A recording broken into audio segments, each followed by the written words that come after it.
नमस्कार, Asian public TV में आपका स्वागत है। मैं हूं डॉक्टर शिशिर उपाध्याय। यूएन में भारत ने कहा कि पाकिस्तान एक ऐसा देश है जो खून में डूबा हुआ है। दरअसल पाकिस्तान ने एक बार फिर कश्मीर का मुद्दा उठाया था। भारत ने अपने राइट टू रिप्लाई का इस्तेमाल करते हुए कहा कि जिस देश में अल्पसंख्यकों का उत्पीड़न संस्थाएं करती हैं हो और जिसका मानवाधिकार रिकॉर्ड वास्तव में खराब है, उसे भारत के खिलाफ बयान देने का अधिकार नहीं है। जिनेवा में हो रहे संयुक्त राष्ट्र मानवाधिकार परिषद यूएनएससी के 55वें सेशन के high level segment secretary Anupama Singh ने कहा कि हम उस देश की ओर ज़्यादा ध्यान नहीं दे सकते जो दुनिया भर के आतंकियों को पनाह देता है। ऐसा देश जो लाल रंग में डूबा हुआ है, उनके अपने लोगों को शर्मिंदगी महसूस होती है कि उनकी सरकार उनके हितों के लिए काम करने में नाकाम रही है। रूस के राष्ट्रपति व्लादिमीर पुतिन ने चुनाव से कुछ दिन पहले देश के नाम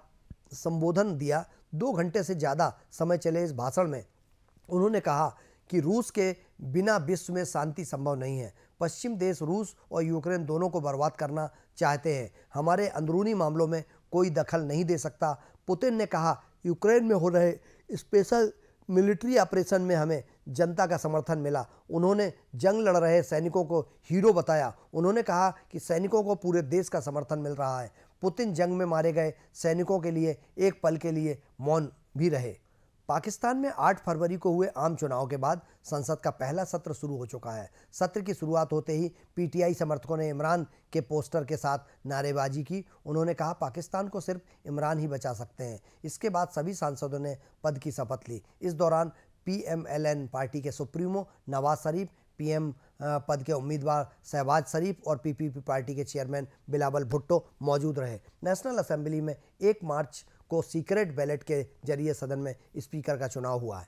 दुनिया के अलग अलग हिस्सों में इस समय किसान सरकार के खिलाफ विरोध प्रदर्शन कर रहे हैं। भारत के अलावा स्पेन, बेल्जियम से लेकर पोलैंड और फ्रांस जैसे देशों के किसान भी अपनी मांगों को लेकर विरोध प्रदर्शन कर रहे हैं। बेल्जियम में सैकड़ों की संख्या में ट्रैक्टर्स पर सवार किसान बेहतर भुगतान और काम करने की स्थिति में सुधार की मांग को लेकर आंदोलन कर रहे हैं। वहीं यूरोपियन यूनियन में सबसे बड़े एग्रीकल्चर प्रोड्यूसर फ्रांस के किसान भी प्रदर्शन कर रहे हैं। उनका कहना है कि उन्हें पर्याप्त पैसा नहीं मिल रहा है। पर्यावरण सुरक्षा को लेकर अत्यधिक सख्त नियमों ने उनके लिए काफ़ी मुश्किलें खड़ी कर दी हैं। यूरोपियन यूनियन और स्थानीय कृषि नीतियों के विरोध में बड़ी संख्या में स्पेन के किसान भी सड़कों पर उतर रहे हैं।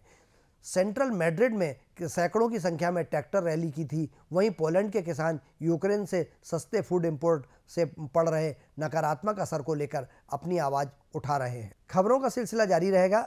मुझे फिलहाल दीजिए इजाज़त। बने रहिए एशियन पब्लिक टीवी पर। नमस्कार।